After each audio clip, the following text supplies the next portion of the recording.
Good ஈவினிங்க்கா. வேகமா முடியுங்கக்கா. குட் ஈவினிங்க்கா. Good evening. குட் ஈவினிங்மா. ஓகே, நேத்து எல்லாரும் ஹோம்ஒர்க் போட்டீங்களா? போட்டோம்க்கா. ஓகே. புரிஞ்சுதா? மேக்ஸ்ல அந்த 2 கிராஃப் பாத்துருக்கோமே, சாரி ஜியோமெட்ரி பாத்துருக்கோமே, புரியுதா?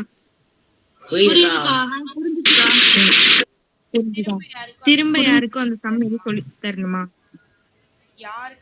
யாருக்காவது ஒருத்தவங்களுக்கு புரியலன்னா கூட கேளுங்க, திருப்பி சம் சொல்லி தரணுமா? புதுசா பாக்கலாமா? போதுமா அந்த மாடலு? போதும்க்கா. வடிவியல் கிராஃப் பொறுத்த வரைக்கும் நம்ம வந்து இது வரைக்கும் 2 மாடல் சம் பார்த்தாச்சு, அப்படிதானே? 2 மாடல் நீங்க வந்து ஃபுல்லா வந்து தரவாயிட்டீங்க. இனிமே நம்ம பார்க்க போறது எழுதுதா? ஓகே.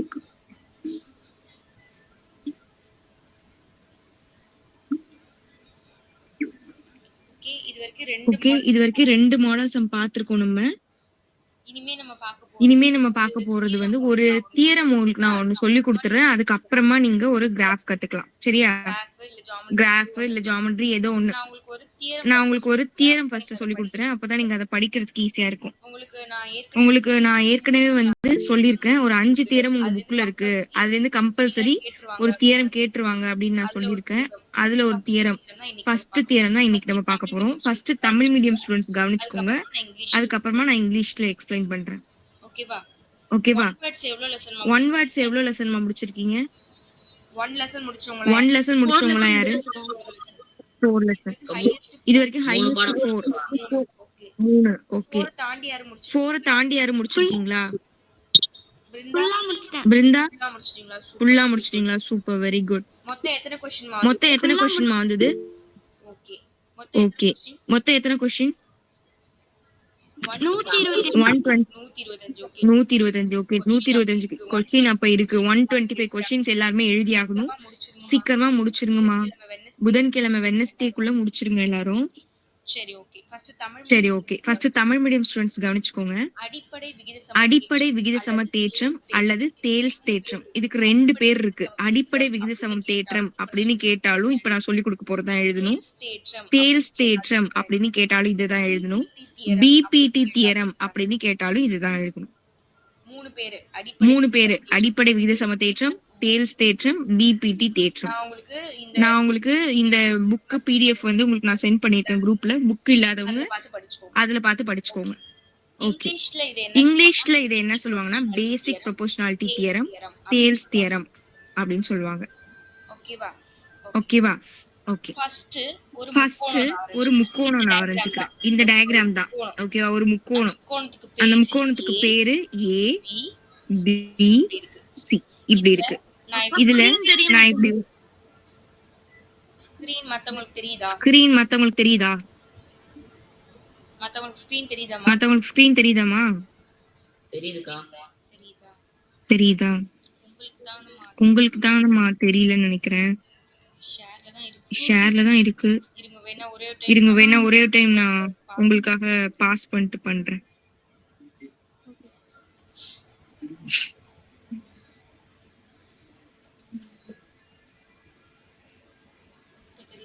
இப்ப தெரியுதா பாருங்க. இல்லக்கா. இப்போ வந்துருச்சா? இல்லக்கா. வரலையா? நீங்க ஒரு டைம் லெஃப்ட் ஆயிட்டு உள்ளவங்கம்மா. ஓகேக்கா. ஓகேம்மா. ஓகே. அடிப்படை விகித சம தேற்றம், தேல்ஸ் தேற்றம் அப்படின்னு சொல்லுவாங்க. இங்கிலீஷ் மீடியம் கவனிச்சுக்கோங்க. இது எப்படி சொல்லுவாங்கன்னா பேசிக் ப்ரொபோர்ஷனாலிட்டி தியரம் அப்படின்னு சொல்லுவாங்க, தேல்ஸ் தியரம் அப்படின்னு சொல்லுவாங்க. 2 பேர் இருக்கு. பிபிடி அப்படின்னு ஷார்ட் ஃபார்ம்ல கொடுத்தாலும் இந்த தியரம் தான், ஓகேவா? Basic proportionality theorem, Thales theorem, BPT theorem, BPT அப்படின்னு சொல்லுவாங்க. ஓகே. ஒரு முக்கோணம் ஒண்ணு ABC அப்படி வரைஞ்சிட்டோம். இப்ப ஸ்கிரீன் தெரியுதாமா? அனிதா ஐடியில இருந்தீங்களே. தெரியுதுக்கா. சரிம்மா. அப்படி யாருக்கா ஸ்கிரீன் தெரியலனா ஒரு டைம் லெஃப்ட் ஆயிட்டு உள்ள வந்து பாருங்க. இனிமே சொல்றேன். சொல்றேன். ஓகே, ஏபிசின்னு ஒரு முக்கோணம் இருக்கு. அதுல நம்ம அந்த முக்கோணத்தை வந்து ரெண்டா பிரிக்கிறோம். எப்படி பிரிக்கிறோம் பாருங்க. இந்த மாதிரி ஒரு லைன் போட்டு நான் பிரிக்கிறேன். இந்த லைனுக்கு நான் நேம் கொடுக்கறேன். இது வந்து டி, இது இ அப்படின்னு சொல்லி. ஓகேவா?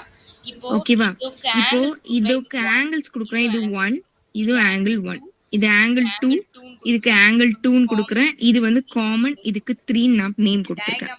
இந்த டயக்ராம் பார்த்துக்கோங்க. இதுதான் இங்க இருக்கு. ஒரு தியரம் எழுதும் போது 5 மார்க் கிடைக்கணும் அப்படின்னா நீங்க கம்பல்சரி ஃபர்ஸ்ட் கூற்று அப்படின்னு ஒரு டாபிக் போடணும். அடுத்தது நிரூபணம் அப்படின்னு ஒரு டாபிக் போடணும். அதுலதான் இந்த 3 சப் டாபிக் வரும். கொடுக்கப்பட்டவை, அமைப்பு, நிரூபிக்க, இது 3மே இதுல வரும். அதுக்கப்புறமா ஒரு பாக்ஸ் போடணும். ஒரு பாக்ஸ் போட்டு அதுல கூற்று, காரணம் இது ரெண்டும் எழுதுற மாதிரி இருக்கும். ஓகேவா? சரி, இப்போ எல்லாருமே இந்த கூற்று இருக்கு இல்லையா, இதுல ஒரு மிஸ்டேக் கூட பண்ணாம இதுல எப்படி இருக்கோ அதே மாதிரி எழுதணும். தியரம் பொறுத்த வரைக்கும் அதுல உள்ளத ஃபுல்லும் அப்படியே எழுதுனா மட்டும்தான் உங்களுக்கு ஃபுல் மார்க் கொடுப்பாங்க. ஒரு வேர்டு மிஸ் ஆனா கூட உங்களுக்கு ஃபுல் மார்க் கிடைக்காது. ஏன்னா ஈஸியா இதுல எல்லாருமே வந்து மிஸ்டேக் பண்ணிடுவாங்க. அதனால தியரத்தை நல்லா வாட்ச் பண்ணுவாங்க. மிஸ்டேக்கான மார்க் கண்டிப்பா குறைச்சிடுவாங்க ஒரு வார்த்தை மிஸ் ஆனா கூட. ஓகேவா? இங்கிலீஷ் மீடியத்துல என்னென்ன டாபிக்ஸ் இருக்குன்னு பாத்துக்கலாம். பேசிக் ப்ரொபோர்ஷனாலிட்டி தியரம், இதுதான் உங்களோட டாபிக் நேம். தியரம் பேரு பேசிக் ப்ரொபோர்ஷனாலிட்டி தியரம். அத ஷார்ட் ஃபார்ம்ல பிபிடின்னு சொல்லுவாங்க. தேல்ஸ் தியரம்னு சொல்லுவாங்க. இதுல எது கொடுத்தாலும் நீங்க இந்த தியரம் தான் எழுதணும். இதுதான் டயக்ராம் ஏபிசி. அதுல ஒரு லைன் பிரிக்குது டிஇ. ஆங்கிள்ஸ் 1, 1, 2, 2, 3ன்னு கொடுத்துக்கணும். எல்லாருமே ஸ்டேட்மெண்ட் எழுதணும், ப்ரூஃப் எழுதணும். ப்ரூஃப்ல 3 topic, given, to prove, construction. அதுக்கப்புறமா பாக்ஸ் போட்டு அது ஸ்டேட்மெண்ட்டும் ரீசனும் எழுதணும். இப்ப என்னென்ன அப்படின்னு ஒன்னொன்னா பார்க்கலாம். கூற்று என்ன கொடுத்துருக்காங்க பாருங்க. ஒரு நேர்கோடு ஒரு முக்கோணத்தின் ஒரு பக்கத்திற்கு இணையாகவும் மற்ற இரு பக்கங்களை வெட்டுமாறு வரையப்பட்டால் அக்கோடு அவ்விரண்டு பக்கங்களையும் சம விகிதத்தில் பிரிக்கிறது. ஒரு நேர்கோடு, ஒரு முக்கோணம் ஒண்ணு இருக்கு. முக்கோணத்துக்கு எத்தனை பக்கமா? ட்ரையாங்கிள் எத்தனை சைட்ஸ் இருக்கு? 3 பக்கம்.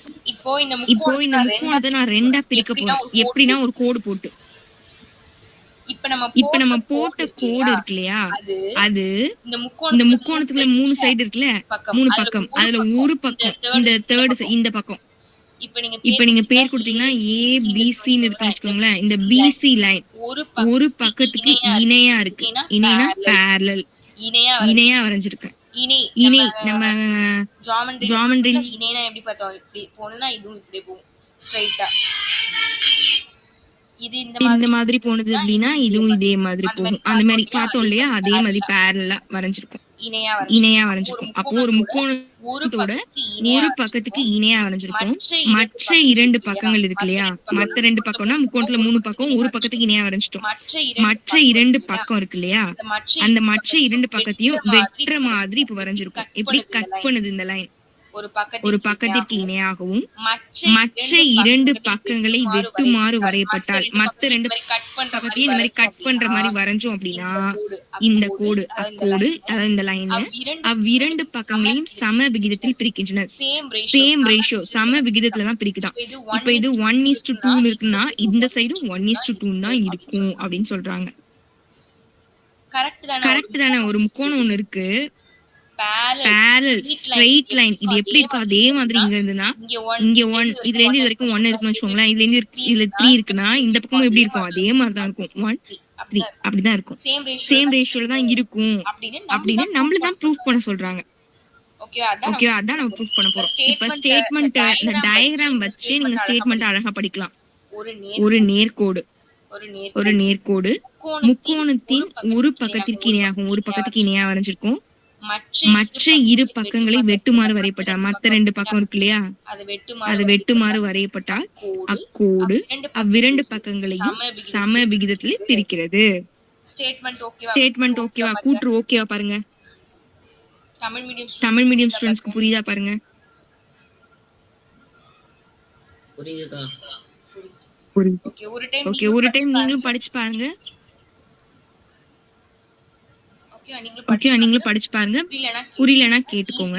ஈஸி, ரொம்ப ரொம்ப சிம்பிள். உங்ககிட்ட புக் இருந்தா படிச்சு பார்த்துட்டே இருங்க. நான் இங்கிலீஷ் மீடியம் ஸ்டூடெண்ட்ஸ்க்கு சொல்லிடுறேன். ஓகே இப்போ ஒரு ட்ரையாங்கிள் இருக்குமா? ட்ரையாங்கிள் நமக்கு எத்தனை சைட்ஸ் இருக்கும்? ட்ரையாங்கிள் எத்தனை சைடு? 4 3 3 3 1 2 3 மூணு பக்கம் தான் இருக்கு. 3 சைட்ஸ் தான். இப்போ இதுல நான் ஒரு லைன் வரையறேன். இந்த லைன் எப்படி வரையறேன்னா, இந்த ட்ரையாங்கிள்ல ஒரு சைடு, ஏதோ ஒரு சைடு, நான் இந்த சைடுக்கு பேரலலா வர மாதிரி ஒரு லைன் வரையறேன். இணையா இருக்கிற மாதிரி ஒரு லைன் வரைஞ்சிருக்கேன். பேரலலா போயிட்டு இருக்கு. இப்படி நான் வரைஞ்சேன் அப்படின்னா கண்டிப்பா இந்த லைன் இருக்கு இல்லையா, அது இந்த ட்ரையாங்கிள்ல இன்னும் பேலன்ஸ் 2 சைட்ஸ் இருக்குல்ல, இன்னும் இப்போ இத பத்தி பேசிட்டோம். இன்னும் இந்த டாபிக் வராத இந்த பேலன்ஸ் 2 சைட்ஸ் இருக்குல்ல, இந்த 2 சைடையும் சேம் ரேஷியோல தான் பிரிக்கும். சேம் ரேஷியோல தான் டிவைட் பண்ணுது அப்படின்றதுதான் ஸ்டேட்மெண்ட். நான் இப்போ வந்து ரீட் பண்ணி காமிக்கிறேன், உங்களுக்கு புரியும் பாருங்க. A straight line, ஒரு straight line drawn, straight line drawn பண்றோம் parallel to a side of a triangle. ஒரு straight line drawn பண்றோம் parallel to a side of a triangle intersecting the other 2 sides, divides the sides in the same ratio. ஒரு line எடுத்து straight line draw பண்றோம். அது எப்படி இருக்கு? parallel to the sides of a triangle. அப்ப balance 2 side அது வந்து intersect ஆகுது. அந்த லைன் போய் intersect ஆகுது. மத்த 2 லைன்லயும் போய் intersect பண்ணும்போது இந்த லைன் வந்து சேம் ரேஷியோல தான் டிவைட் பண்ணுது அப்படின்னு நம்ம ப்ரூவ் பண்ண போறோம். அதுதான் statement. A straight line drawn parallel to a sides of a triangle intersecting the other 2 sides divides the sides in the same ratio. ஓகேவா பாருங்க. சேம் ரேஷியோனா என்ன சொன்னா, இது 1னா இது 2னா இது 1 இது 2 அந்த மாதிரி சேமா தான் இருக்கும். ஓகேவா ஸ்டேட்மெண்ட் ஓகேவாமா எல்லாருக்கும்? Okay okay okay. இப்போ வாங்க, இதுல பாத்தீங்களா எரேஸ் எல்லாம் இருக்கு. ஆனா அதுல எரேஸ் எல்லாம் கிடையாது. அதான் நான் கேட்டுட்டு இருக்கேன், அதுல எரேஸரே இல்லை அப்படின்னு. சரி அதெல்லாம் அப்படி இருக்கட்டும். சரி இப்போ நிரூபணம். நம்ம இப்போ வந்து என்ன நிரூபிக்க போறோம்னு பார்க்கலாம். நமக்கு ஸ்டேட்மெண்ட்ல என்ன கொடுத்திருக்காங்க? முக்கோணம் ஏபிசி. அதுல ஏபியின் மேலுள்ள புள்ளி டி. ஓகே, ஏபி இந்த லைனுக்கு மேலதான் டி இருக்கு. அப்புறம் ஏசியின் மேலுள்ள புள்ளி இ. ஏசி அப்படின்ற இந்த லைன்ல தான் மேல இ இருக்கு. அதுவும் கொடுத்தாச்சு. ஓகே அதான் கொடுத்திருக்கிறது. நம்ம என்ன நிரூபிக்க போறோம் பாருங்க. மியூட் பண்ணிக்கோங்கம்மா. நம்ம என்ன நிரூபிக்க போறோம் பாருங்க. AD by DB equal to AE by EC. இது பாருங்க. சித்தப்பா சித்தப்பா சித்தி சித்தப்பா கூப்பிடுறாங்க, யாரோ வந்திருக்காங்க. ஓகே இப்போ இந்த AD வந்து டிவைட் பண்ணுதான் DB அப்படின்னு. அதே மாதிரி AE டிவைட்ஸ் EC. இது ரெண்டும் ஈக்குவல் அப்படின்னு நம்ம ப்ரூவ் பண்ண போறோம். இங்க பாருங்க, AD divide DB, AE divide EC இது ரெண்டும் ஈக்குவலா தான் இருக்கும் அப்படின்னு நம்ம ப்ரூவ் பண்ண போறோம். ஓகேவா? AD divide DB, AE divide EC அது ரெண்டும் சமமா இருக்கும் அப்படின்னு தான் நம்ம ப்ரூவ் பண்ண போறோம். அதுதான் இங்க பார்த்தது கூற்றுல. ஓகே, இதோட அமைப்பு எப்படி இருக்கு? இந்த DE லைன் வந்து parallel-ஆ BC-க்கு இருக்கு. parallel-னா இணை எப்படி மென்ஷன் பண்றாங்க பாருங்க. இப்படி ஸ்ட்ரைட்டா இப்படி 2 கோடு போட்டு அதுக்கு இணைன்னு பேரு. இணை அந்த மாதிரி நீங்க எழுத தேவையில்லை, இந்த மாதிரி சிம்பிள்ல போட்டுக்கிட்டா போதும். அப்போ இந்த DE லைன் வந்து இணையா இருக்கு BC-க்கு. அது ரெண்டும் இணைன்னு நமக்கு தெரியுது. பாருங்களேன், இந்த கோடு போட்டாலே ஸ்ட்ரெயிட் லைன் தெரியுதுல, அதுதான் வந்து நம்ம இந்த மாதிரி போட்டிருக்கோம். இந்த மாதிரி ஸ்ட்ரெயிட் லைனா இப்படி போடுறோம். இதுக்கு பேர் தான் parallel இணை. ஓகேவா? ஓகேவா? அப்போ நமக்கு கொடுத்திருக்கிறது என்ன கொடுத்திருக்காங்க? ஏபிசி முக்கோணத்துல டின்றது வந்து ஏபி லைன்லயும் ஏசி லைன்ல இயும் இருக்கு அப்படின்னு நமக்கு தெரியுது. அடுத்து AD divide DB equal to AE divide EC, இதுதான் நம்ம ப்ரூஃப் பண்ண போறோம். அடுத்தது இதோட அமைப்பு எப்படி இருக்கு? டிஇ லைன் வந்து பேரலா இருக்கு பிசிக்கு. இது 3 புரியுதாமா? புக் இல்லையா? இதுலயே பாத்துக்கோங்க. உங்களுக்கு நான் குரூப்ல வந்து பிடிஎஃப் சென்ட் பண்ணிருக்கேன், அதுல எடுத்து நீங்க படிச்சுக்கலாம். பேஜ் நம்பர் பாத்துக்கோங்க. தமிழ் மீடியமா இருந்தா 183ல இருக்கு, இங்கிலீஷ் மீடியமா இருந்தா 178ல இருக்கு. பிடிஎஃப் குரூப்ல இருக்கு, அதை டவுன்லோட் பண்ணி படிச்சுக்கோங்க. ஓகே, இவ்வளவுதான். இது 3 நம்ம ஓகே ஓகேமா, இது 3 நமக்கு கிடைச்சிருச்சு. இது ஓகே தானே எல்லாருக்கும்? கூற்றும் நிரூபணமும் ஓகேவா தமிழ் மீடியம் ஸ்டூடெண்ட்ஸ்க்கு? ஓகேவா? ஓகேமா. இங்கிலீஷ்ல ஓகேமா. ஓகே, ஒரே டைம் சரிம்மா. இங்கிலீஷ் மீடியம் ஸ்டூடெண்ட்ஸ்க்கு மட்டும் எக்ஸ்பிளைன் பண்ணிக்கலாம். இப்போ நம்ம ஸ்டேட்மெண்ட் உங்களுக்கு தெரிஞ்சிருக்கும். ப்ரூஃப்ல வந்து என்னென்ன டாபிக்ஸ் இருக்கு பாருங்க. கிவன், டு ப்ரூவ், கன்ஸ்ட்ரக்ஷன் 3 இருக்கு. கிவன்ல கொடுத்திருக்கிறது நமக்கு என்ன கிவன் கொடுத்திருக்காங்க? இன் ட்ரையாங்கிள் ஏபிசி, ஒரு முக்கோணம் ஏபிசி இருக்கு. அதுல D is a point on AB, டின்ற ஒரு பாயிண்ட் இருக்கு, அது ஏசி லைன்ல. And E is a point on AC, AC லைன்ல இன்னு ஒரு பாயிண்ட் இருக்கு. இது ரெண்டு தான் இங்க கிவன்ல இருக்கு. புரிஞ்சிருச்சு? அடுத்து டு ப்ரூவ் என்ன பண்ணணும்? இது சேம் ரேஷியோன்னு நம்ம சொல்லிருந்தோம். இங்கேயும் சேம் ரேஷியோல இருக்குன்னு ப்ரூவ் பண்ணணும். அப்ப எப்படி ப்ரூவ் பண்ணலாம்? AD divide DB equal to AE divide EC. அதுதான் இங்க எழுதிக்கும் பாருங்க. AD divide DB AE divide by EC. Diagram வச்சு படிச்சாலே ரொம்ப ஈஸியா இருக்கும். ஓகே, டு ப்ரூவ் நமக்கு தெரிஞ்சிருச்சு. கன்ஸ்ட்ரக்ஷன், இப்போ இதோட கன்ஸ்ட்ரக்ஷன் எப்படி இருக்குன்னு பார்க்கலாமா? கன்ஸ்ட்ரக்ஷன் எப்படி இருக்கு? டிஇ லைன், இந்த டிஇ அப்படின்ற இந்த லைன் வந்து பேரலல், இணையா இருக்கு. எதுக்கு? பிசி லைனுக்கு பேரலா இருக்கு. அப்ப அதுதான் இங்க போட்டுருக்காங்க. draw a line DE parallel to BC. Parallel தான் இந்த சிம்பிள், இதுதான் பேரலலோட சிம்பிள். அவ்வளவுதான். இது ஓகேவா பாருங்க? இது 3 ஓகேவா? ஓகேவா பாருங்கம்மா? எல்லாருக்கும் ஓகேவா? ஓகே ஓகேம்மா. ஓகே, இனிமேதான் நீங்க கொஞ்சம் கேர்ஃபுல்லா பார்க்கணும். ஏன்னா உங்களுக்கு புரியுமான்னு தெரியல, நல்லா கவனிச்சாதான் புரியும். ஈஸி தான், அண்டர்ஸ்டாண்ட் பண்ணிக்கணும், அப்பதான் புரியும். திருப்பி பாத்தீங்கன்னா இல்லைன்னா உங்களுக்கு புரியாது. ஓகே, இப்போ ஒரு முக்கோணம் இப்படிதான் இருந்தது. இது எப்படி பிரிச்சிருந்தோம்? இது ஏ, இது பி, இது சின்னு வச்சிருந்தோம். இது டின்னு எழுதணும், இது ஈன்னு வச்சுக்கிட்டோம். இது வந்து 1ன்னு இருந்தது, இதுவும் 1ன்னு இருந்தது. இது 2ன்னு இருக்கும் போது இது 2ன்னு இருந்தது, இது வந்து 3ன்னு இருந்தது. ஓகே, இதுதான் அங்கதான் மேல டயக்ராம் இருக்கு, அதை எடுத்து காமிக்க முடியாது, இங்க எழுதியிருக்கேன். ஓகே, இப்போ ஒரு ஆங்கிள் இருக்குன்னு வச்சுக்கோங்களேம்மா. ஆங்கிள் நமக்கு டி வேணும் அப்படின்னா ஆங்கிள் டின்னு டைரக்டா போடலாம். அப்படி இல்லைன்னா எப்படி எழுதலாம்னா ஏ டிஇ, அந்த கோணத்தை, இந்த கோணத்தை இப்படி எழுதலாம். ஏ டிஇ இப்படி எழுதினா என்ன அர்த்தம்னா சென்டர்ல என்ன இருக்கோ அதுதான் கோணம்னு அர்த்தம். இப்ப இது ஈக்குவல் டு இப்போ 1ன்னு போடுறேன்னு வச்சுக்கோங்களேன்.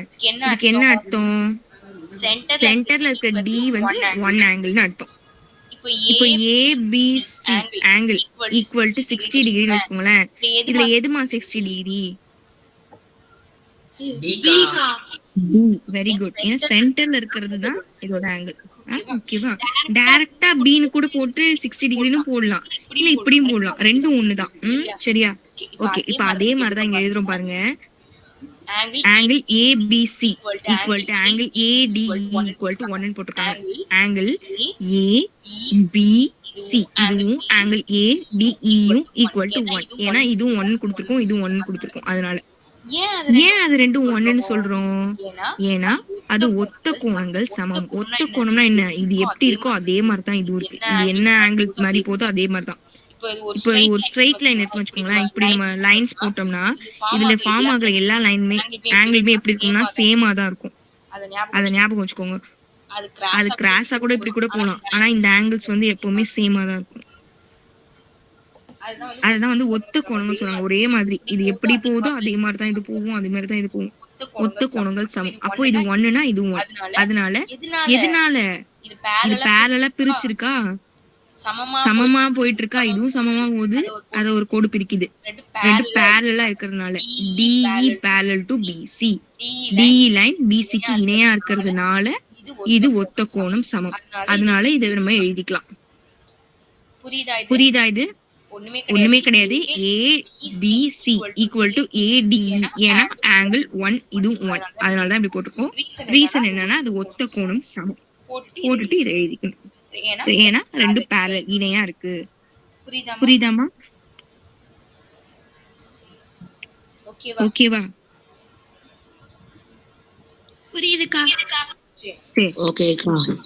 ஓகே. இப்போ அதே மாதிரிதான் இதுவும். இப்போ அதே மாதிரி 2க்கு எழுத போறோம், ஆங்கிள் 2க்கு. அப்போ ACB equal to AED equal to 2. ஏன்னா ஒத்த கோணம் சமம். ஏன்னா DE parallel to BC. அவ்வளவுதான். அடுத்து இது ஆங்கிள் 3. இது வந்து 3. இது ஏன் வந்து சேம்னு சொல்றாங்க? BAC-லையும் DAE இந்த ரெண்டு முக்கோணம், இது ரெண்டு முக்கோணமா எழுதலாம். எப்படி எழுதலாம் பாருங்களேன். இது வந்து ADE இப்படி எழுதலாம், இல்ல பெருசா போட்டு இது ABC இந்த முக்கோணமாவும் எடுத்துக்கலாம். இந்த ரெண்டு முக்கோணத்துலயுமே ஏன்றது காமன், பொதுவா இருக்கு. அப்படிதானே? இதுலயும் A வருது, இதுலயும் A வருது. இப்படி இருக்கிறதுனால இதுவும் 3 இதுவும் 3, ரெண்டு முக்கோணத்துக்கும் காமன். அப்ப அதை எழுதும் போது இப்படி எழுதலாம், BAC-யும் DAE-யும் 3 ஆங்கிள் 3க்கு ஈக்குவல். ரீசன் என்ன? இரு முக்கோணங்களுக்கும் ஒரு பொதுவான கோணத்தை கொண்டுள்ளது. அதான் ரீசன். இது வரைக்கும் எல்லாருக்கும் ஓகேவா பாருங்க.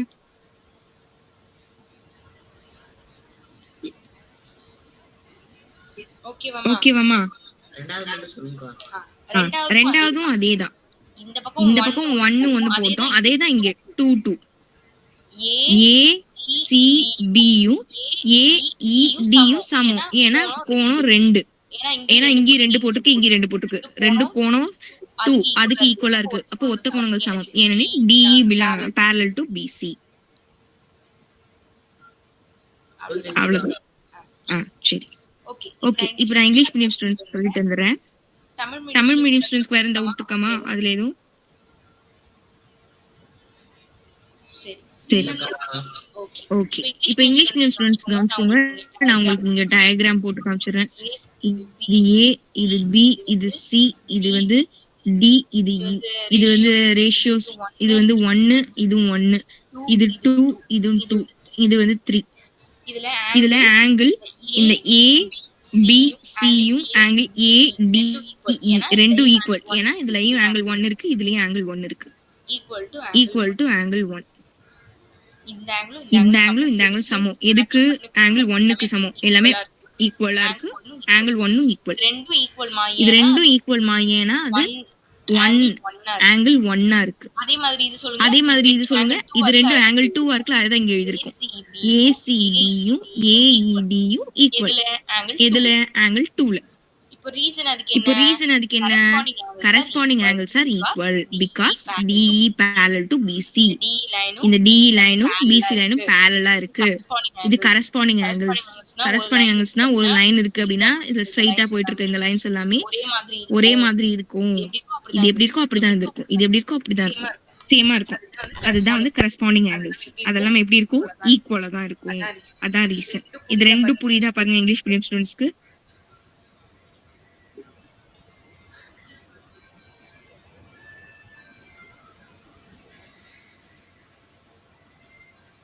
புரியுதாமா?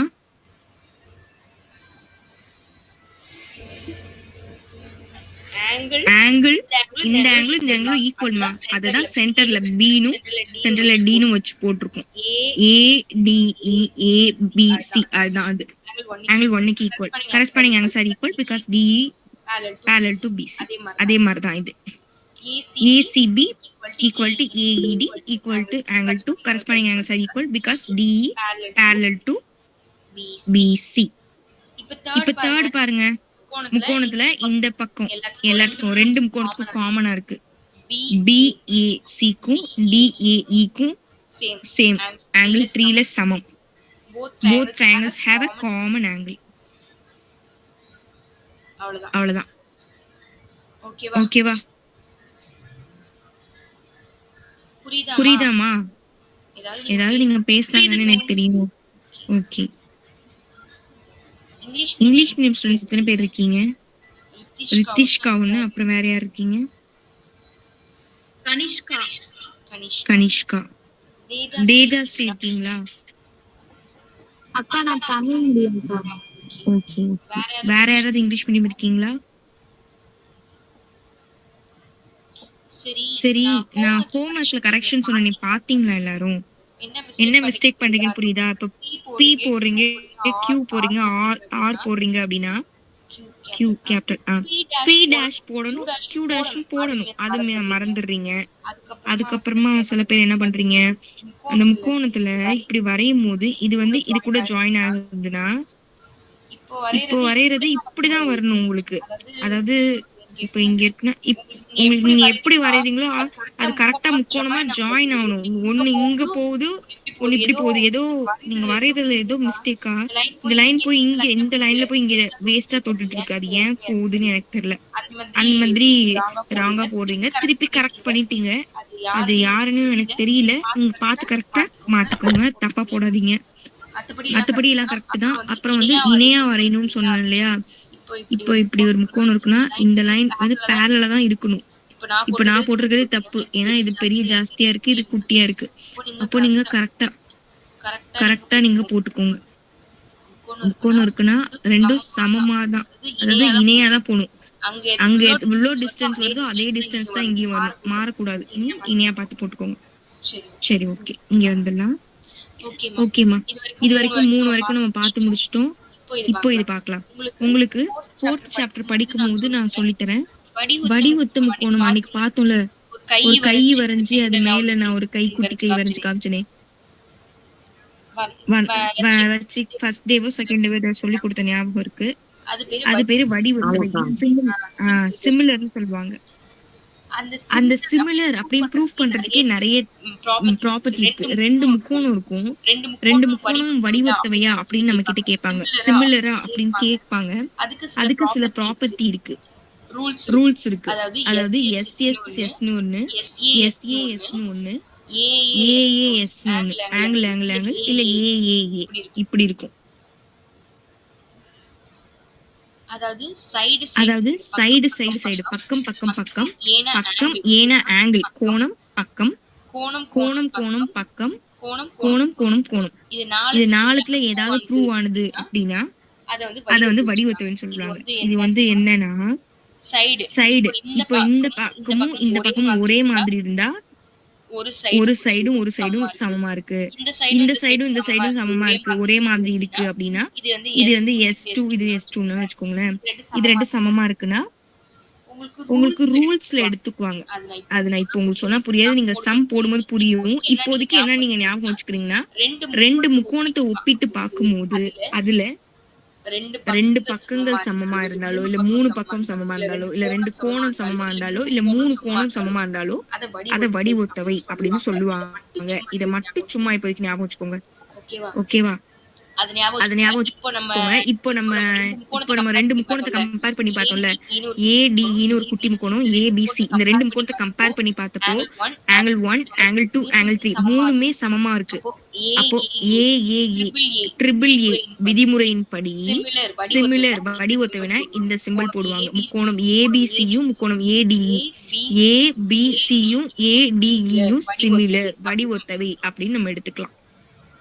என்ன ப்ராப்பர்ட்டி படி அத ரீசன்ல எழுதணும். ட்ரிபிள் ஏஏஏ விதிமுறையின்படி இது வடிவத்தவை. இங்கிலீஷ் மீடியம் ஸ்டூடெண்ட்ஸ் பாத்துக்கோங்க. சில ப்ராப்பர்ட்டி இருக்குமா, 2 ட்ரையாங்கிளை கம்பேர் பண்றதுக்கு சில ப்ராப்பர்ட்டி இருக்கு. அதான் எஸ்எஸ்எஸ், ஏஏஏ, எஸ்எஸ்ஏ இல்லைன்னா ஏஏஎஸ், இந்த மாதிரி சில ப்ராப்பர்ட்டி இருக்கு. Side angle, side angle side, இது மாதிரி இருக்கு. இதுல ஏதாவது ஒண்ணு மேட்ச் ஆனது அப்படின்னா, 2த்துக்கும் ஏதாவது, இந்த 3த்துல இந்த 4த்துல ஏதாவது ஒரு ரூல் மேட்ச் ஆனா அதை நம்ம சிமிலர் வடிவொத்தவை அப்படின்னு சொல்லலாம். ஏன் சிரிக்கிறீங்கன்னு தெரிஞ்சுக்கலாமா? ஓகே சிமிலர் வடிவொத்தவை அப்படின்னு நம்ம எழுதலாம். இதுல 3 ஆங்கிள்ஸும் ஈக்குவல் நம்ம ப்ரூஃப் பண்ணியாச்சு. மூணுமே ஈக்குவலா இருக்கு அப்படின்னு என்ன அர்த்தம்? Triple A 3 angle AAA similarity படி இது வந்து சிமிலர் வடிவொத்தவை அப்படின்னு நம்ம எழுதலாம். ட்ரையாங்கிள் ஏபிசியும் ட்ரையாங்கிள் ஏடி ட்ரையாங்கிள் ஏபிசி நான் இங்க உங்களுக்கு வரைஞ்சு காமிக்கிறேன். ஏ இது பி இது சி இது டி இது இ. ஏபிசியும் ஏடியும் சிமிலர் வடிவொத்தவை அப்படின்னு நம்ம சொல்லலாம். அவ்வளவுதான் தமிழ் மீடியத்துக்கு இது வரைக்கும் சொல்லியிருக்கேன். நெக்ஸ்ட் இப்போ நம்ம எப்படி எடுத்துக்க போறோம் பாருங்க. இதுல இந்த ஏபி டிவைட் ஏடி ஏன்னா ஒத்த பக்கம் இந்த ஒரு சைடுல இந்த பெரிய முக்கோணத்துல இப்ப 2 முக்கோணமா நான் இங்க பிரிச்சு எழுதி காமிச்சிருக்கேன்ல. இந்த ஏபி பக்கம் மாதிரியே இந்த பக்கம் இந்த முக்கோணத்துல எது இருக்குன்னா ஏடி அது ரெண்டுத்தையும் நான் டிவைடர்ல எடுத்திருக்கேன். அதே மாதிரி இந்த ஏசி பக்கம் மாதிரியே ஏஇ பக்கம் இருக்கு. அப்ப ஏசி டிவைட் ஏஇ. இதுக்கு ரீசன் என்னன்னா ஒத்த பக்கங்களின் விகிதம் சமம். இது எப்படி இருக்குமோ அதே மாதிரிதான் இது இருக்கும். இது எப்படி இந்த சைடு இப்படி இருக்குமோ அதே மாதிரிதான் இந்த சைடு இருக்கும். ஏன்னா நம்ம சிமிலர்னு ஏற்கனவே ப்ரூஃப் பண்ணிருக்கோம். அதனால இந்த மாதிரி எடுத்துக்கலாம். சரியா? ஏபி டிவைட் ஏடி ஏசி டிவைட் ஏஇ.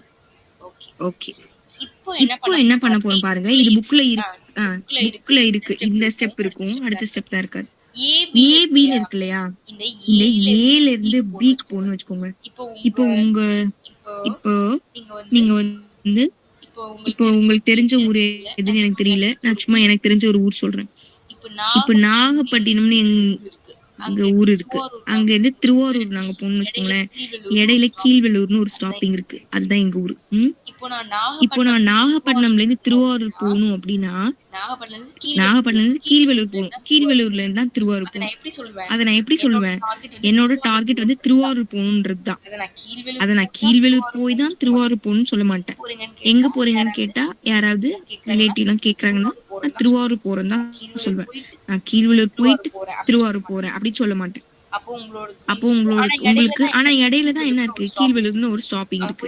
அங்க போயிட்டு தான் போக முடியும். அதே மாதிரிதான் இப்போ ஏல இருந்து நான் பிக்கு போகணும் அப்படின்னா என்ன பண்ணி தான் போக முடியும்? ஏல இருந்து டிக்கு போய் தான் டில இருந்து பிக்கு போக முடியும். அப்போ இந்த ஏபி அப்படின்ற இந்த லைன் இந்த பாயிண்ட் நீங்க ஏடி பிளஸ் டிபி அப்படி பிரிச்சு எழுதிக்கலாம். அதுதான் இங்க பிரிச்சு எழுதிருக்கேன். அதே மாதிரி ஏசி இந்த பக்கம் ஏல இருந்து சிக்கு போகணும்னா ஏல இருந்து ஃபர்ஸ்ட் ஈக்கு போகணும். ஈல இருந்தா சிக்கு போகணும். டைரக்டாலாம் அங்க போக முடியாது.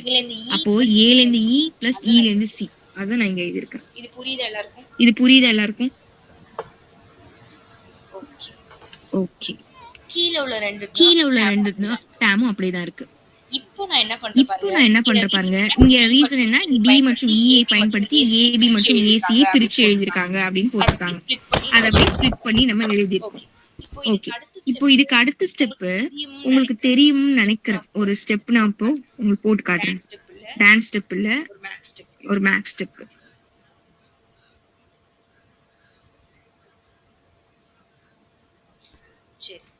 சரி இப்போ பாருங்களேன். இப்போ வந்து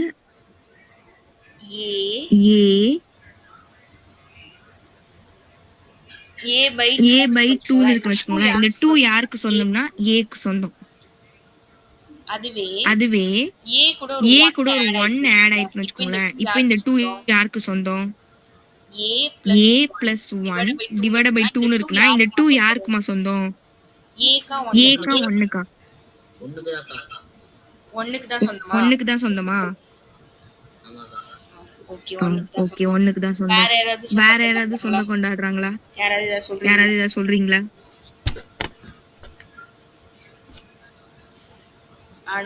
ஆனா இந்த 2 வந்து அந்த மாதிரி கெட்டவங்க எல்லாம் கிடையாது. இவங்க ரொம்ப ரொம்ப நல்லவங்க. இது வந்து ஏக்கும் சொந்தம் 1க்கும் சொந்தம். ஏன்னா அவங்க தூக்கி எங்க போட்டிருக்காங்க? கீழே போட்டாங்க. கீழே போட்டவங்க இவங்களுக்கும் சொந்தமாவாங்க, இவங்களுக்கும் சொந்தமாவாங்க. மேல எத்தனை டைம் இருந்தாலும் எல்லாருக்குமே சொந்தக்காரவங்க தான் இவங்க. அப்படி இங்க தனியா பிரிச்சு ஒரு ஆளுக்கெல்லாம் கூட்டு போக முடியாது. இப்போ A by 2 இருக்கும் போது இந்த 2 ஏக்கு சொந்தம். இப்போ a by a by a plus a 1 plus 1 by 2 இருந்தா இது ரெண்டு பேருக்கு சொந்தம். அப்ப எப்படி எழுதுனா a by 2 a by 2 plus 1 by plus 2 1 by 2 தான் நீங்க எழுதணும். இப்போ சப்போஸ் இப்போ suppose a plus 1 plus 3 by 3 வேணாம் 3 வேணாம் b வச்சுக்கோங்க. ஏன்னா அப்புறம் ஆட் பண்ணி போட்டுருவீங்க. 3 by 2 னு வச்சுக்கோங்க. அப்ப மூணு பேருக்குமே சொந்தம். அப்ப a by 2 1 by 2 1 by 2 b by 2 னு பேருக்குமே மூணு பேருக்குமே 2 கொடுக்கணும். சரியா? அதனால தனியால தான் எடுத்துட்டு போக முடியாது. பிரகதீஷ் புரிஞ்சுதா? புரிஞ்சுக்கா. சரி. அப்ப 2 யாருக்கு சொந்தம்? ரெண்டு பேருக்கும் தானே. இப்ப அதே இதுல ஒரே ஒரு கொஸ்டின் கேக்குறேன். இப்ப இங்க டிவைடர்ல ADன்னு இருக்கு. இப்ப AD ADக்கு சொந்தமா AD DBக்கு சொந்தமா? ரெண்டுத்துக்குமே சொந்தம். அப்போ அதை நீங்க எப்படி எழுதணும்? ரெண்டுத்துக்கும் சொந்தம். அதை நீங்க எப்படி எழுதலாம் பாருங்க. AD divided by AD plus DB divided by AD அப்படின்னு எழுதணும். ஈக்குவல் டு இந்த பக்கம் இங்கேயும் அதே மாதிரி தான் இருக்கு பாருங்க. AE இருக்கு கீழே. அப்ப இதையும் நம்ம என்ன பண்ணணும்? இதுக்கும் கொடுக்கணும் இதுக்கும் கொடுக்கணும். அப்போ AE divided by AE plus EC அதுக்கு மேல எழுதாது போல EC divided by AE. இப்போ பாருங்க ஒரே மாதிரி இருக்கு. AD கேன்சல் பண்ணிக்கலாம். இங்க AE ஒரே மாதிரி இருக்கு. கேன்சல் பண்ணி 1 போட்டுக்கலாம். இதுக்கு 1 போட்டுக்கலாம். அதுதான் இந்த ஸ்டெப். இந்த AD கேன்சல் பண்ணி 1னும் DB by AD அதே மாதிரி இது 1 plus EC by AE. இது புரியுதா? இந்த ஸ்டெப் எல்லாருக்கும் பாருங்க. இது புரியுதுக்கா. புரியுதா? அப்ப இது புரியுதுன்னா வேற எது புரியல?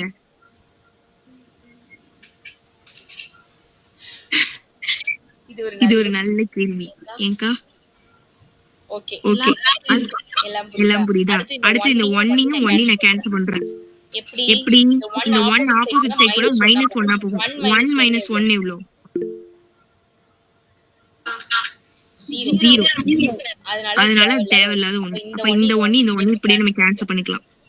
அப்போ 1 இரு பக்கங்களும் நீக்குது. அதான் போட்டிருக்காங்க. நீக்கணும்னா இந்த மாதிரி வருது. நம்ம என்ன ப்ரூஃப் பண்ணணும்? ப்ரூஃப் என்ன? AD divided by இந்த முக்கோணத்தை பார்த்து சொல்லுங்க.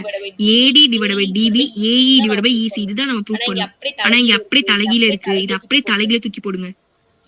AD divided by DB AE divided by EC இது மேலயும் இது கீழயும் இது மேலயும் இது கீழயும் தலைகீழ எழுதுனீங்கன்னா உங்களுக்கு தேவையான ப்ரூஃப் கிடைச்சிடும். தேற்றம் நிரூபிக்கப்பட்டதுன்னு எழுத வேண்டியதான். ஒரே டைம் திருப்பி ஃபர்ஸ்ட் எக்ஸ்பிளைன் பண்றேன். 1 2 3 3 எழுதிருவீங்க. 3 சமம்.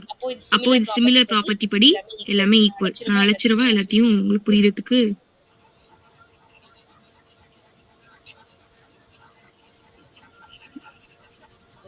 ஓகே. சிமிலர் ப்ராப்பர்ட்டி படி இது ரெண்டும் சமம். சிமிலர் ப்ரூஃப் பண்ணியாச்சு. இப்போ AB A ல இருந்து B அதே மாதிரி AD A ல இருந்து C டிவைட் AE எழுதியாச்சு. ABக்கு போகணும்னா AD plus DB அதே மாதிரி ACக்கு போகணும்னா AE EC இது தனித்தனியா பிரிச்சு கேன்சல் பண்ணா இப்படி வந்தது. 1 கேன்சல் பண்ணா இந்த ஆன்சர் வந்தது. இது அப்படியே திருப்பி போட்டோம்னா நமக்கு தேவையான ஆன்சர் கிடைச்சிருச்சு. அவ்வளவுதான். சிம்பிள். தமிழ் மீடியம் ஸ்டூடெண்ட்ஸ்க்கு இதுல யாருக்கும் டவுட் இருக்கா? நல்லா பாருங்க. ஒரு டைம் ஃபர்ஸ்ட்ல இருந்து பாருங்க. டவுட் இருக்கவங்க கேளுங்க. அதுக்குள்ள நான் இங்கிலீஷ் மீடியம் ஸ்டூடெண்ட்ஸ்க்கு ஒரு டைம் நான் எக்ஸ்பிளைன் பண்ணிட்டு வந்துறேன். நீங்க தமிழ் மீடியம் ஸ்டூடெண்ட்ஸ் ஒரு டைம் நல்லா பாத்துக்கோங்க. டவுட் இருந்தா கேளுங்க. சரி அதேதான் இங்கிலீஷ் மீடியம் ஸ்டூடெண்ட்ஸ்க்கும். நம்ம ABC இதுவும் ADE ABCயும் ADEயும் சிமிலர்னு ப்ரூஃப் பண்ணிட்டோம். AAA சிமிலாரிட்டி படி. இப்போ AD divide AD AB divide AD சரி இப்படி போட்டேன். AB divide AD னும் AC divide AE னு எடுத்துக்க போறோம். ஏன்னா இது ரெண்டு முக்கோணமா பிரிக்கலாம். ஏன்னா இந்த ரெண்டு குட்டி முக்கோணமும் பெரிய முக்கோணம் தான் நீங்க சிமிலர்னு எழுதிருக்கீங்க. அத நீங்க ஈஸியா ஞாபகம் வச்சுக்கணும்னா AB இங்க AB divide அதே மாதிரி இந்த AD. இப்போ இங்க AC எடுத்துக்கிட்டீங்கன்னா இங்க AE எடுத்துக்கலாம். இப்படியும் நீங்க ஞாபகம் வச்சுக்கலாம். ஆனா எழுதும் போது கரெக்டா எழுதணும். அப்பதான் இது மாதிரி போட முடியும். இந்த ஃபர்ஸ்ட் ரெண்டு எடுத்துட்டா இங்க ஃபர்ஸ்ட் ரெண்டு இது ஃபர்ஸ்ட் லாஸ்ட்னா இது ஃபர்ஸ்ட் லாஸ்ட். அதை நீங்க டயக்ராம் வச்சு ஈஸியா படிச்சுக்கலாம். ஏல இருந்து பி. அதே மாதிரி இந்த குட்டி முக்கோணத்துல இந்த சைடு தான் இருக்கு. பெரிய சைடு எடுத்துக்கும் போது அடுத்து இந்த குட்டி சைடு ஏடி. இந்த பெரிய சைடு ஏசி எடுத்துக்கும் போது டிவைட் ஏஇ. இந்த குட்டி சைடு அதான் ஏபி டிவைட் ஏடி, ஏசி டிவைட் ஏஇன்னு எழுதிருக்கும். இது புரியுதாமா? ரெண்டு முக்கோணத்தையும் கம்பேர் பண்றோம், அவ்வளவுதான். ஓகே. இந்த குட்டி முக்கோணத்தை பெரிய முக்கோணத்தை கம்பேர் பண்றோம். கம்பேர் பண்ணும்போது இந்த மாதிரி கிடைச்சிருக்கு. Corresponding sides are proportional. அதாவது ஒரே மாதிரி இருக்கிறதுனால நம்ம எடுத்துக்கிறோம். ஓகே. இந்த ஏபி இப்போ எப்படி எழுதலாம்? ஏல இருந்து பிக்கு போனா ஏடி பிளஸ் டிபின்னு எழுதலாம். ஏல இருந்து ஏசிக்கு போனா எப்படி எழுதணும்? நான் சொன்ன அதே ஸ்டோரி தான். ஏஇக்கு போயிட்டு இல இருந்து சிக்கு போகணும். அததான் இங்க பிரிச்சு எழுதிருக்கோம். AD plus DB, AE plus EC. இப்போ இது என்ன பண்ணணும்? தனித்தனியா ஏடி இதுக்கும் கொடுக்கணும், இதுக்கும் கொடுக்கணும், இதை இதுக்கும் கொடுக்கணும், இதுக்கும் கொடுக்கணும். அப்ப எப்படி எழுதுவோம்? AD by AD plus DB by AD equal to AE by AE equal plus EC by AE. இது கேன்சல், இது கேன்சல் ஆகும். 1 இதுக்கு 1. அதுதான் நம்ம இங்க எழுதிருக்கோம். இப்போ இந்த 1 பிளஸ் 1 கேன்சல் பண்ணோம்னா பேலன்ஸ் 2 டேம் மட்டும் அப்படியே வரும். இது அப்படியே ரீசன் என்ன எழுதுறீங்க? ஸ்பிளிட்டிங் ஏபி ஏசி வந்து டிஇ பாயிண்ட்ஸ் வச்சு ஸ்பிளிட் பண்ணிருக்கோம். அடுத்து சிம்பிளிஃபிகேஷன் நடந்திருக்கு. அடுத்து கேன்சல், ரெண்டு பக்கத்துலயும் 1 கேன்சல் பண்றோம். Cancelling 1 on both side. அடுத்து இது அப்படியே தலைகீழ எழுதுறோம். ரெசிப்ரோக்கல் பண்றோம். டேக்கிங் ரெசிப்ரோக்கல் எழுதுனா நமக்கு தேவையான ஆன்சர் ப்ரூவ் ஆயிருக்கு. ஓகேயா பாருங்க. ஒரு டைம் ஃபர்ஸ்ட்ல இருந்து ரீட் பண்ணி பாருங்க. டவுட் இருந்தா கேளுங்க. தமிழ் மீடியம் இங்கிலீஷ் மீடியம் ஒரு டைம் ஃபர்ஸ்ட் டைம் படிச்சு பாருங்கம்மா. டவுட் இல்லையா? நிதிஷ்கா ஓகே. மத்தவங்களா? டவுட் இல்லமா. டவுட் இல்லையா? டவுட் இல்லக்கா.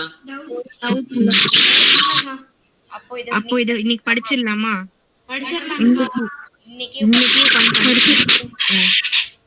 உட்காந்து எழுதி பாத்துடணும் பார்க்காம. சரியா? ஓகே.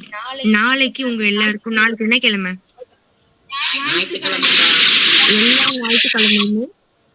எல்லா ஞாயிற்றுக்கிழமையுமே டெஸ்ட் இருக்கும். சரியா? இந்த வாரம் நீங்க என்னென்ன கத்துக்கிட்டீங்க? இதற்கு என்னென்ன கத்துக்கிட்டீங்க?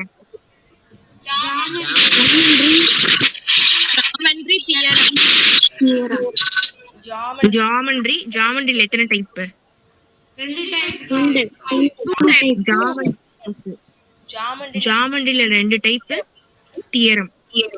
நாளைக்கு 24 மார்க்குக்கு உங்களுக்கு டெஸ்ட். ஒரு ஜாமெண்ட்ரிக்கு 10 மார்க் கொடுக்குறேன். 2 டைப்லயுமே ஒரு சம் கொடுக்குறேன். தியரம் இது 1 எழுதணும். இதுக்கு 5 மார்க். மொத்தமா 25 மார்க்குக்கு நாளைக்கு டெஸ்ட். காலையில ஒரு 10 மணி போல நான் கொஸ்டின் குரூப்ல சென்ட் பண்ணிடுவேன். நீங்க வந்து டைமிங் வச்சு எழுதணும். ஜாமெண்ட்ரிக்கு 10 நிமிஷம். உதவி படம் போடணும், உண்மை படம் போடணும், வரைமுறை எழுதணும். நிறைய ஸ்கூல்ல வரைமுறை எழுத வேணாம்னு சொல்லுவாங்க. மார்க் குடுக்குறாங்க, குடுக்கல. ஆனா நீங்க எழுதி வச்சிருங்க. ஏன்னா சில டைம் அது இல்லைன்னா மார்க் குறைக்க சான்ஸ் இருக்கு. அதனால நீங்க எழுதிடுங்க. மார்க் குறைக்க மாட்டாங்க. அதை எழுதுனா குறைக்க மாட்டாங்க. எழுதாம இருந்தா குறைக்க சான்ஸ் இருக்குல்ல. அந்த சான்ஸ் எதுக்கு நமக்கு உங்களுக்கு கொடுக்கணும்?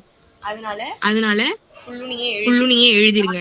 நாளைக்கு ஒரு தியரம்னா அந்த வரைமுறை, அந்த கன்ஸ்ட்ரக்ஷன் வந்து நீங்க நிறைய எல்லாம் எழுத வேணாம். ஒரு 5 பாயிண்ட் எழுதினா போதும். அது ஃபுல்லும் நீங்க என்ன பண்ணீங்களோ அதை கவர் பண்ற மாதிரி 5 பாயிண்ட் எழுதினா போதும். டைமிங் வச்சுக்கோங்க. இப்போதைக்கு ஜாமெண்ட்ரிக்கு ஒரு 15 மினிட்ஸ் எடுத்துக்கோங்க. 2 ஜாமெண்ட்ரிக்கும் 1/2 an hour. தியரம் எழுதுறதுக்கு ஒரு 10 நிமிஷம். மொத்தமாவே ஒரு 40 நிமிஷத்துல நீங்க ஃபுல் டெஸ்டையுமே முடிச்சிடலாம். 40 நிமிஷம்ன்றது ஜாஸ்தி. அதோட கம்மி டைத்லயே 1/2 an hourலயே முடிச்சிடலாம். நான் நாளைக்கு கொஸ்டின் அனுப்புறேன். நாளைக்கு உங்களுக்கு எப்போ டைம் கிடைக்குதோ ஒரு 1/2 an hour இல்ல ஒரு 40 மினிட்ஸ் எடுத்துட்டு அம்மா கிட்ட சொல்லி நோட்ல சைன் வாங்கிட்டு பக்கத்துல உட்காந்து எழுதிட்டு எனக்கு அது போட்டோ எடுத்து அனுப்பணும். சரியா? டான்ல வந்து எழுதிட்டு அந்த பேப்பர் அனுப்புங்க. நீங்க வந்து உட்கார்ந்து எக்ஸாம் எழுதுவீங்களா, டெஸ்ட் தள்ளி உட்காந்து, அதையும் ஒரு போட்டோ எடுத்து எனக்கு சென்ட் பண்ணிருங்க. குரூப்லயே போட்டு விட்டுருங்க. நான் உங்களுக்கு எப்போ டைம் கிடைக்குதோ நான் கரெக்ஷன் பண்ணி அனுப்புறேன். ஓகே. நாளைக்கு டெஸ்ட் நாளைக்கு டெஸ்ட் மட்டும்தான், கிளாஸ் கிடையாது. ஓகேவா? ஓகேவா? திங்கக்கிழமை திருப்பி கிளாஸ்க்கு இதே டைத்துக்கு எப்பவும் போல கரெக்டா டைமிங்க்கு வந்துருங்க. நான் சொல்லி இன்னைக்கு நான் சொல்லி கொடுத்த தியரம் மட்டும் ஓகே வீட்ல ஓகே, வீட்ல யார் இருக்காங்களோ அவங்க கிட்ட சைன் வாங்கிக்கோங்க. யாருமே இல்லைன்னா அக்கா இருக்கிறாங்க, அண்ணன் இருக்காங்க, இல்ல பக்கத்துல யார் இருந்தா கூட சைன் வாங்கிட்டு சும்மா உங்களுக்கு நீங்க இல்ல நானே கரெக்டா எழுதிருக்கா, யாருமே எனக்கு தேவையில்லைன்னா நீங்களே உட்காந்து எழுதலாம். உங்களுக்கு நீங்க கரெக்டா, நான் பார்த்தெல்லாம் எழுத போறது கிடையாது, பார்த்து எழுதினாலும் ஒன்றும் பிரயோஜனமும் கிடையாது. உங்களுக்கு நீங்க கரெக்டா எழுதிக்கோங்க, அவ்வளவுதான். ஓகே சரி, ஓகேம்மா. புரியலமா புரியலம்மா. சரி, புரியலப்பா. நாளைக்கு ஸ்பெஷல் கிளாஸ் கிடையாதுமா. நான் எப்போ ஸ்பெஷல் கிளாஸ் நான் இன்ஃபார்ம் பண்றேன் நான். ஓகேவா? நாளைக்கு ஸ்பெஷல் கிளாஸ் கிடையாது, நாளைக்கு டெஸ்ட் மட்டும்தான். காலையில நான் கொஸ்டின் பேப்பர் சென்ட் பண்ணிடுறேன் குரூப்ல, அதை மட்டும் எனக்கு டெஸ்ட் எழுதி அனுப்பிடுங்க. ஒன் வேர்ட்ஸ் வந்து நாளைக்கு முடிக்க ட்ரை பண்ணுங்க. இந்த டைம்ல நாளைக்கு ஃப்ரீயா தானே இருப்பீங்க, உட்காந்து எழுதுறீங்க. என்னம்மா? ஓகே சரி. இதை எழுதும் போது என்னென்ன மிஸ்டேக் பண்ணக்கூடாது, பாக்ஸ்ல அழகா போடுங்க. இதே மாதிரி பாக்ஸ் போடுங்க, பென்சில் வச்சு டயக்ராம் போடுங்க. டயக்ராம்ல எல்லா பாயிண்ட்டுமே குறிங்க, அவ்வளவுதான். வேற எதுவும் இந்த தியரம்ல உங்களுக்கு டவுட் இருக்கா? இல்லக்கா. சரி, ஓகேம்மா. ஓகே, இதை வந்து உட்காந்து இப்ப படிச்சு எழுதி பாருங்க. ஓகே சரி, ஓகே. நாளைக்கு வந்து உங்களுக்கு ஹோம்ஒர்க் என்னன்னா, இதை உட்காந்து ஒரு டைம் படிச்சு எழுதி பாத்துருங்க, தியரம் மட்டும். அதுதான் உங்களுக்கு ஹோம்ஒர்க். டெஸ்டா வந்து நாளைக்கு உங்களுக்கு நான் தரேன். இதை பார்க்காம எழுதி பாருங்க, அவ்வளவுதான். படிப்பீங்களா, அதை பார்க்காம எழுதி பாருங்க, அதான் உங்களுக்கு நாளைக்கு ஹோம்ஒர்க் முடிச்சுட்டு குரூப்ல போட்டுருங்க. ஓகேம்மா. நம்ம வந்து நாளைக்கு டெஸ்ட் எழுதுங்க, திங்கக்கிழமை மீட் பண்ணலாம். ஓகே, தேங்க்யூ, பாய், குட் நைட். தேங்க்யூ. பாய். தேங்க்யூக்கா. பாய். பாய்க்கா. பாய்மா. Bye. பாய். தேங்க்யூக்கா. தேங்க்யூ.